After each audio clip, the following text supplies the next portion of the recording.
ბრიტანელი ლორდები არ ინტერესდებიან მაგალითად საკუთარ ქვეყანაში რატო ჩამოიქცა ქვეყანა.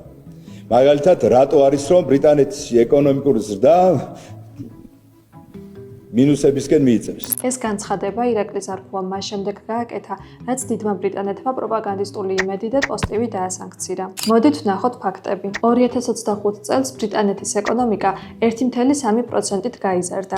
ეს 2024 წლის მაჩვენებელზე მეტი იყო, თუმცა ოფიციალურ პროგნოზს 0,2%-ით ჩამორჩებოდა. იანვარში კი ეკონომიკური ზრდა არ დაფიქსირებულა. ამის მიზეზად პანდემია, სოფლიოში მიმდინარე ომები და ინვესტიციების ნაკლებობა სახელდება. თუმცა ქვეყანა არ ჩამოქცეულა. თანაც უნდა გვახსოვდეს, რომ დიდ და განვითარებულ ქვეყნებში ეკონომიკური ზრდა, როგორც წესი, 1-2%-ის ფარგლებში მერყეობს. ბრიტანელი პოლიტიკოსები და ეკონომისტები კი მიიჩნევენ, რომ მათი ქვეყნის ეკონომიკა საკმარისად სწრაფად არ იზრდება.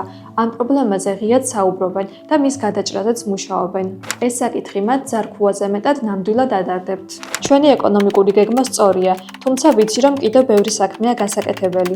არასტაბილურ მსოფლიოში ჩვენ ვაშენებთ უფრო ძლიერ და უსაფრთხო ეკონომიკას. ვამცირებთ სახელმწიფო ვალს და ვქმნით პირობებს ეკონომიკური ზრდისთვის. ამბობს ბრიტანეთის ფინანსთა მინისტრი რეიჩელ რივზი.